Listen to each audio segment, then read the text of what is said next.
Un año de cambios, un devocional centrado en disfrutar a Dios. Día 83. El cambio.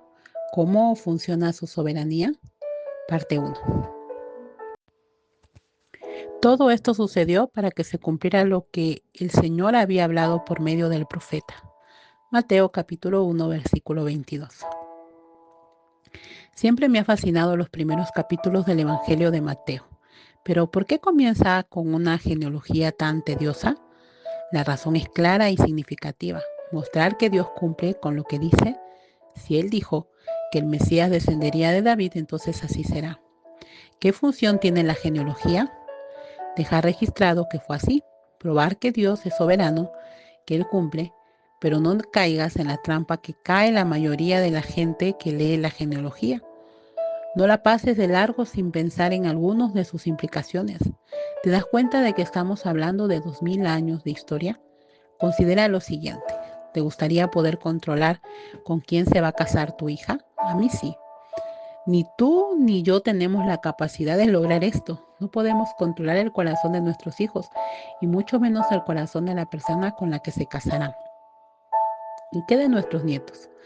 ¿Te gustaría poder controlar con quiénes se casarán tus nietos? Me estoy pasando, ¿verdad? Nadie puede controlar eso. Ni siquiera podemos controlar el corazón de nuestro propio cónyuge. Pues bien, ahora intenta considerar la miriada de situaciones que tuvieron que darse, todas y cada una de ellas controladas por Dios. ¿Para qué? 42 generaciones distintas durante 2000 años. ¿Se casarán exactamente con la persona correcta con el objetivo de que Jesús descendiera de David? Dice Mateo 1:17. De manera que de todas las generaciones, desde Abraham hasta David, son 14 generaciones. Y desde David hasta la deportación a Babilonia, 14 generaciones. Y desde la deportación a Babilonia hasta Cristo, 14 generaciones, es decir, 42. ¿Puedes llegar a vislumbrar el nivel de control divino? Estamos hablando de 2000 años de decisiones de cientos y cientos de personas, batallas ganadas, batallas perdidas, enfermedades, muertes, encuentros, desencuentros, matrimonios arreglados, matrimonios por amor, infinidad de peleas, infinidad de reconciliaciones, viajes por todo el mundo antiguo, personas que jamás hicieron un viaje, un sinnúmero de países, ciudades y pueblos distanciados por miles de kilómetros, más encuentros y más desencuentros. La lista podría seguir, pero creo que captas la idea. Todo esto sucedió para que se cumpliera lo que el Señor había hablado por medio del profeta. ¿Qué es lo próximo que encontramos en el versículo 18? El nacimiento de Jesús. Lo que sucede a continuación es sencillamente fascinante. José, el prometido de María, quiere abandonarla por amor. Por amor. Mateo capítulo 1, versículo 19. Su piadoso y correcto deseo se ve truncado por la intervención de Dios. Qué preciosa ilustración de nuestra genealogía.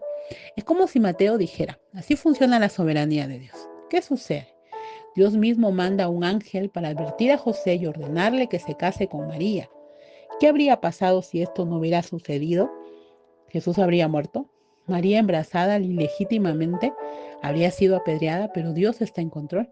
¿Por qué sucedió esto? Porque Dios intervino. Todo esto sucedió para que se cumpliera lo que el Señor había hablado por medio del profeta. Mateo capítulo 1, versículo 22. La historia continúa con la visita de los magos. Estos se detienen a conversar con Herodes y el rey les pide que les avisen cuando encuentren al niño acostado, seguido. Dios vuelve a intervenir. Envía nuevamente a su ángel para advertir a los magos que regresen por un camino diferente. Ellos obedecen. ¿Qué habría pasado si esto no hubiera sucedido?